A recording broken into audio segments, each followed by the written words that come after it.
नमस्कार. प्रमिलाच रेसिपीमध्ये तुमचं सर्वांचं खूप खूप खूप स्वागत.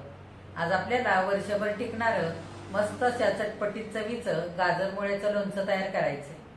हिवाळ्याच्या दिवसामध्ये भाजी मार्केटला सगळ्याच भाज्या मोठ्या प्रमाणामध्ये मिळतात आणि स्वस्तही असतात. तर अशा वेळेला असं गाजराचं मुळ्याचं लोणचं जर करून ठेवलं तर आपल्याला उन्हाळ्यामध्ये मुरलेलं छान असं लोणचं खायला मिळतं. तर गाजर मुळ्याचं लोणचं तयार करण्यासाठी साहित्य काय काय लागणार आहे आणि ते कसं तयार करायचं हे बघण्यासाठी लगेचच किचनमध्ये जाऊया. जर माझ्या रेसिपीज तुम्हाला बघायला आवडत असतील तर एक लाईक जरूर करा आणि जे कोणी आता माझ्या रेसिपीज नव्याने बघत आहेत त्यांनी माझ्या चॅनेलला जरूर सबस्क्राईब सुद्धा करा. तर आता वेळ न घालवता आपण आपल्या रेसिपीला लगेचच सुरुवात करूया. आता आपल्याला वर्षभर टिकणारं मस्त असं चटपटीत चवीचं गाजर मुळ्याचं लोणचं तयार करायचंय. लोणचं तयार करण्यासाठी साहित्य बघूया काय काय घेतलंय ते. इथे मी 250 ग्राम गाजर घेतलंय, 250 ग्राम मुळा, 150 ग्राम कमी तिखट मिरच्या आणि 50 ग्राम आलं घेतलेलं आहे. आलं, गाजर आणि मुळा स्वच्छ धुवून साल काढून असे आवडीप्रमाणे उभे काप करून घेतलेले. तुम्ही गोल किंवा चौकोनी काप करून घेऊ शकता. मिरच्यांचे देठ काढले आणि मिरच्या लांब लांब होत्या त्या 2 तुकडे केले आणि मध्ये पुन्हा चिरून सुद्धा घेतलेल्या त्या मिरच्या. हे सारं साहित्य मी एका सुती कापडावरती 5 ते 6 तासांसाठी पंख्याच्या हवेखाली चांगलं सुकवून घेतलेलं आहे. तुमच्याकडे जर ऊन येत असेल तर तुम्ही 4-5 तास हे सारं उन्हामध्ये सुकवून घेऊ शकता. त्याच्याने काय होतं, ह्या साऱ्या भाज्यांमधलं सारा ओलावा नष्ट होतो आणि लोणचं टिकायला छान मदत होते. चांगलं वर्षभर लोणचं हे टिकतं. तर आता आपण बाकीचं साहित्य काय काय घेतलंय ते बघूया. इथे 2 चमचे बडीशेप, 2 चमचे धणे, 1 चमचा जिरे, 1 चमचा कलोंजी, अर्धा चमचा ओवा घेतलाय. इथे 1 वाटी भरून तेल घेतलेलं आहे. इथे 1 चमचा बेडगी मिरची पावडर, अर्धा चमचा मेथी दाणे घेतलेत, 2 लिंबाचा रस काढून घेतलाय. इथे 1 चमचा मोहरी, 1 चमचा पांढरी मोहरी, 1 चमचा काळं मीठ, 1 चमचा आपलं साधं मीठ, इथे 1 चमचा भरून हळद, अर्धा चमचा आमचूर पावडर आणि 1 चमचा हिंग घेतलेला आहे. तर आता सगळ्यात आधी आपल्याला तेल गरम करून घ्यायचंय. आता आपल्याला लोणच्यासाठी तेल गरम करून घ्यायचंय. तेल मी ह्या वाटीने मोजून घेतलेलं आहे. 250 ml इतकं ह्या वाटीमध्ये तेल बसतं. मी मोजून बघितलेलं आहे कपाने. तर मी तेवढं सध्या तेल घेतलेलं आहे. लोणचं घातल्यानंतर आपण थोडंसं तेल आणखी वाढवू शकतो. जेव्हा आपल्याला तेल आणखी जास्ती टाकायचं असेल त्यावेळेला तेल चांगलं गरम करून थंड करूनच वरून सुद्धा तेल आपण घालू शकतो. तर सध्या मी 1 वाटी भरूनच तेल घेतलंय. ते मी टोपामध्ये घालते गरम करण्यासाठी. आपल्याला चांगलं तेल धूर निघेपर्यंत कडकडीत गरम करून घ्यायचंय. हे बघा, तेल चांगलं गरम झालेलं आहे. तेलातून वाफा यायला लागलेले. गॅस बंद करूया आणि तेल थंड करण्यासाठी बाजूला ठेवूया.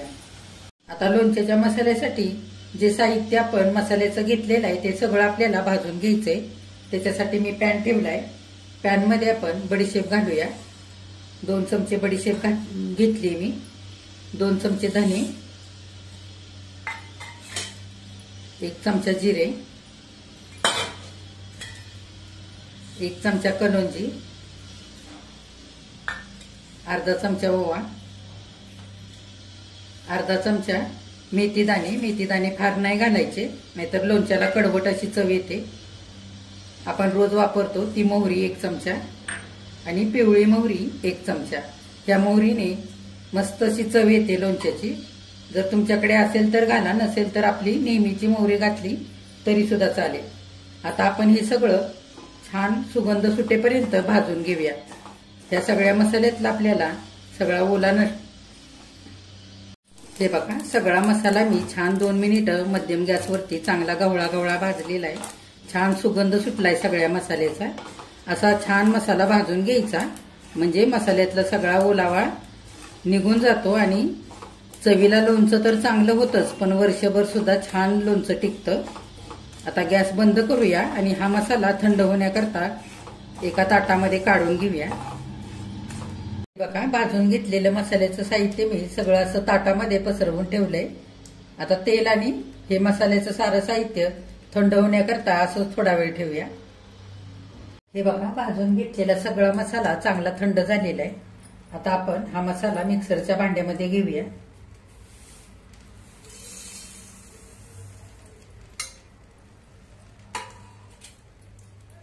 सगळा मसाला आपल्याला छान दरदरीत असा वाटून घ्यायचा आहे. अगदी बारीक पावडर नाही करायची. हे बघा, सगळा मसाला मी असा दरदरीत वाटून घेतलेला आहे. फार बारीक केलेला नाही. हे बघा, ज्या पद्धतीने असा रवाळ ठेवलेला आहे मसाला, असाच मसाला वाटायचा, म्हणजे लोणच्याची चव अगदी भारी लागते. आता आपला लोणच्याचा मसाला वाटून तयार झालेला आहे आणि तेलही चांगलं थंड झालेलं आहे. आता आपण लोणचं मिसळून घेऊया. गाजराचं लोणचं करण्यासाठी मध्यम आकाराची मी इथे गाजरं घेतलेली आहेत. त्याच्यामध्ये फार असा जाड पिवळा भाग मध्ये नसतो त्याच्याकरता, आणि फार इथे कोवळं किंवा फार निबर झालेलं गाजर नाही वापरायचं. तरी पण तुम्ही जर निबर गाजर वापरत असाल तर गाजराच्या मध्ये जो पिवळा कडक भाग असतो तो काढून टाकायचा. त्याच्यामुळे लोणच्याची चव बिघडते, लोणचं चांगलं लागत नाही चवीला. मुळा सुद्धा फार निबर झालेला वापरायचा नाही, मध्यम असा स्वरूपाचाच वापरायचा. फार कोवळाही नाही घ्यायचा. इथे कमी तिखट मिरच्या मी घेतल्यात. तुमच्या आवडीप्रमाणे तुम्ही तिखट मिरच्या सुद्धा वापरू शकता. आणि आलं सुद्धा असं पातळ काप करून घेतलेलं आहे. आल्याने मस्त अशी लोणच्याला चव येते. आता आपण एक एक करून सगळे मसाले घालून लोणचं मिसळून घेऊया. आता आपण गाजर, मुळा, आलं आणि मिरच्या चांगल्या एकत्र करून घेऊया. वाटून घेतलेला सगळा मसाला घालूया.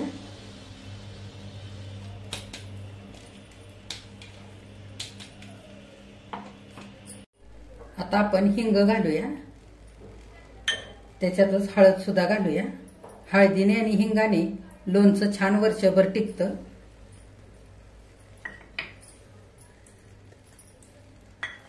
आता बेडगी मिरची पावडर घालूया.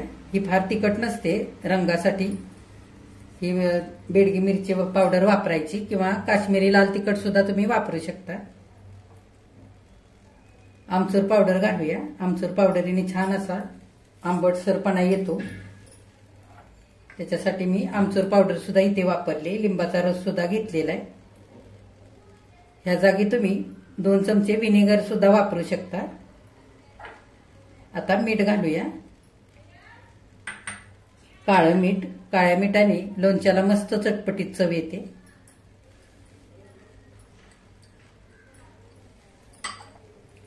आता सारं साहित्य आपण एकजीव करून घेऊया.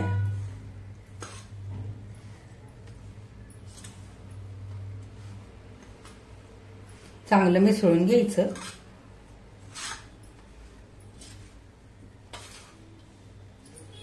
आता आपण लोणच्यावरती तेल घालूया. तेल चांगलं थंड झालेलं आहे. तेल थंड करूनच घालायचं, गरम तेल नाही घालायचं, नाहीतर लोणचं लवकर खराब होतं.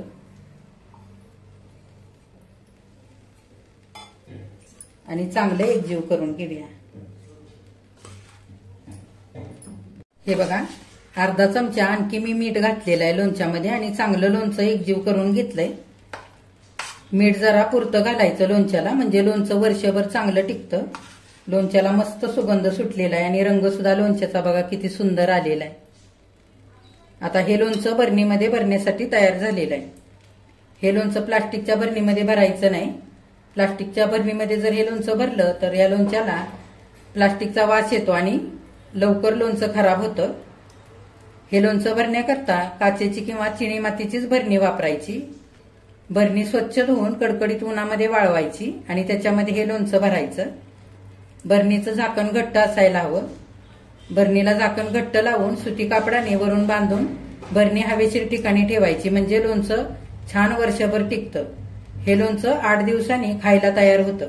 आता हे लोणचं आपण एका डिशमध्ये काढूया. हे बघा, मस्त असं चटकदार गाजर मुळ्याचं लोणचं इथे करून तयार झालेलं आहे. किती छान झालंय बघा, आणि रंग सुद्धा किती सुरेख आलाय लोणच्याला. हे लोणचं बरणीमध्ये भरून ठेवायचं. लोणचं मुरण्याकरता 8 दिवस लागतात. आठवड्याने तुम्ही हे लोणचं खाऊ शकता. खाण्यासाठी लोणचं एका वेगळ्या बरणीमध्ये काढायचं. ओलसर चमचा वापरायचा नाही किंवा ओलसर हातही लावायचा नाही बरणीला, त्याच्यामुळे लोणचं लवकर खराब होतं. हे लोणचं छान वर्षभर टिकतं, खराब होत नाही. फ्रीजमध्ये ठेवावं लागत नाही. वरती सुद्धा हे लोणचं मस्त राहतं. एखाद्या दिवशी भाजी नसेल तर तुम्ही हे लोणचं भाकरी चपाती सोबत खाऊ शकता. हे लोणचं डब्याला नेऊ शकता. मुरलेलं लोणचं उन्हाळ्यामध्ये खायला अगदी छान लागतं.